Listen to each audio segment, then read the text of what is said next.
Hello students, welcome again. Today we will do chapter 1 exercise 1.2 and example is 5. Let's start. Example 5 is consider the numbers 4 key n where n is a natural number. Check whether there is any value of n for which 4 key n ends with the digit 0. इसमें यही पूछ रहा है हमसे कि 4 की n हमें given है जिसमें n जो है हमारा एक नेचुरल नंबर है।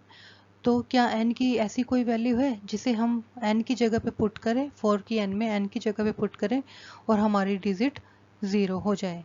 जो 4 की n को एंड्स विद 0 का मतलब है एंड विद डिजिट 0 कि 4 की n को 0 से एंड करे। ओके, कैसे करेंगे ये क्वेश्चन, चलिए देखते हैं। सबसे पहले हमें गिवन क्या है, सॉल्यूशन स्टार्ट करते हैं।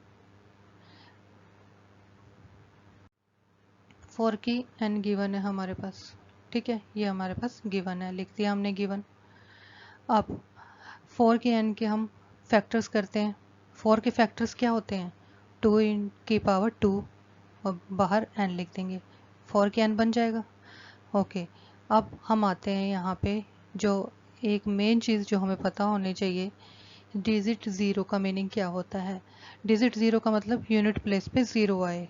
तो यूनिट प्लेस पे 0 का मतलब कैसे हो सकता है, 10 आ गया जैसे 20। सबसे पहले हमारा यूनिट प्लेस पे 0 10 में आता है, फिर 20, 30, 40, 50, lots of number are there. Clear. अब इन नंबर्स के हम फैक्टर्स करके देखते हैं। 10 के जब हम फैक्टर्स करेंगे, कैसे फैक्टर्स करते हैं, इस तरह से करते हैं जैसे एलसीएम लेते हैं, 2 5 और ये, ठीक। तो हमारे 10 के फैक्टर्स आ जाते हैं हमारे 2 इंटू 5। 20 के करेंगे तो 20 के क्या आ जाएंगे, 2 1 0 2 5। तो 20 के हमारे आ रहे हैं 2 इंटू 2 इंटू 5। क्लियर। 30 के करेंगे तो करके देखेंगे 5 6 सा होता है, तो 6 को हम करेंगे 2 3 सा 6 इंटू 5। क्लियर। अब आगे भी आप कर लेंगे, जितने भी आप फैक्टर्स बनाएंगे उसमें आप एक चीज़ कॉमन देखेंगे, क्या, 2 एंड 5। 2 और 5 हर फैक्टर में आपको कॉमन मिलेगा। जो भी किस किस फैक्टर्स में आपको कॉमन मिलेगा, जो आपकी 0 डिजिट जिनकी यूनिट प्लेस 0 होगी वहाँ आपको 2 एंड 5 मिलेगा ही मिलेगा। चाहे आप एक और करके देख लो, 40 है, 40 को जब हम करेंगे एलसीएम लेते हैं तो क्या आएगा, ये देखिए 0 और यहाँ 5 आ गया, तो क्या हो गया 2 की पावर 3 इंटू में 5। ठीक है, 2 और 5 यहाँ भी कॉमन आ रहा है, ठीक है। तो 2 5 जहाँ जहाँ 0 आ रही है यूनिट प्लेस में 2 और 5 आ ही रहा है, क्योंकि 2 इंटू 5 हमारा 10 होता है। क्लियर। तो 10 से ही हमारी स्टार्टिंग होती है। तो इसका मतलब जब भी हमें यूनिट प्लेस पे 0 चाहिए, वो रिक्वायर्ड हमें किस चीज़ की ज़रूरत पड़ेगी, 2 इंटू 5। ठीक है, तो यहाँ हम लिख सकते हैं, व्हेन वी रिक्वायर,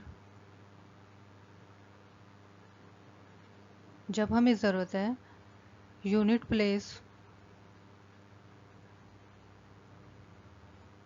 भी शुड बी 0, अगर हमें यूनिट प्लेस 0 चाहिए, then factors would be, factors क्या होंगे, इन द फॉर्म ऑफ, यहाँ एक और लिख लेते हैं, factors would be in the form of 2 into 5। आगे 4 और 7 हो कुछ भी आ जाएगा, कितने भी फैक्टर्स होते हैं, लेकिन उन फैक्टर्स के अंदर आपके 2 एंड 5 का होना कंपलसरी है। क्लियर, यहाँ तक आपको समझ में आ गया। अब आगे, अब इतना करने के बाद अब हम अपने क्वेश्चन पे आते हैं, जो इसमें हमें गिवन है 4 की n, जिसको हमने सेपरेट किया तो 2 की पावर 2 इंटू n आ गया। ठीक है, अब फंडामेंटल थ्योरम की बात हो रही है यहाँ पे, अकॉर्डिंग टू फंडामेंटल थ्योरम, क्योंकि हमने पढ़ी थी, लास्ट वीडियो हमने की थी फंडामेंटल थ्योरम ऑफ अरिथमेटिक, नहीं देखी तो ज़रूर देख लीजिएगा, उसमें आपको ये थ्योरम क्लियर हो जाएगी, उसी को हमें यहाँ पे अप्लाई करना है। तो यहाँ लिखेंगे अकॉर्डिंग टू फंडामेंटल थ्योरम,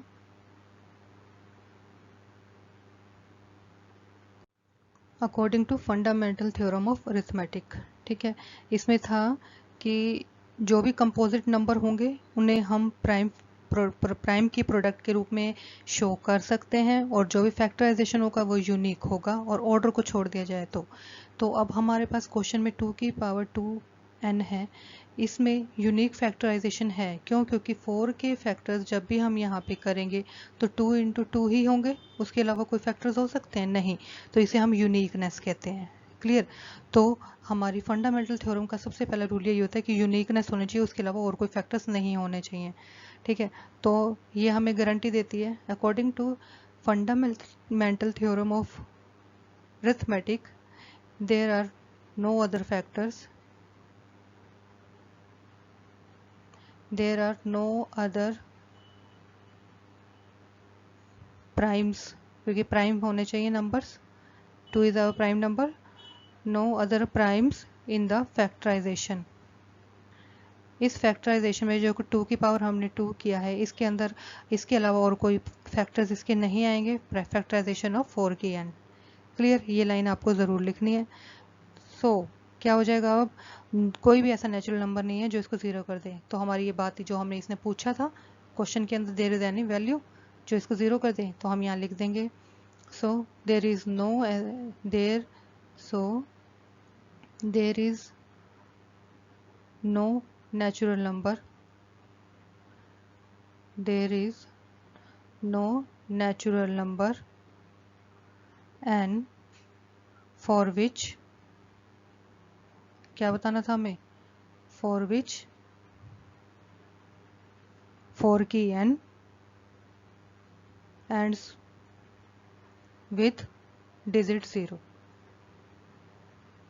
ये पूरी लाइन हमें लिखनी है कि जो प्रूव करने वाले क्वेश्चंस होते हैं उनमें हमें ऐसे स्टेटमेंट लिखनी बहुत ज़रूरी है। जो पूछा है एंड में वो हमें लिखना मस्ट होता है। ठीक है, तो ये क्वेश्चन आपको आई थिंक क्लियर हो गया होगा। फिर भी कोई डाउट हो तो आप कमेंट में मुझसे पूछ सकते हैं। Clear? Thank you for watching my video till and. अगर आपको ये वीडियो अच्छी लगी हो तो इसे ज़्यादा से ज़्यादा लाइक, शेयर एंड सब्सक्राइब करें ताकि ज़्यादा से ज़्यादा स्टूडेंट्स तक ये पहुंच सके। चलिए मिलते हैं नेक्स्ट इंटरेस्टिंग वीडियो में। Till then be happy, stay healthy and keep connected.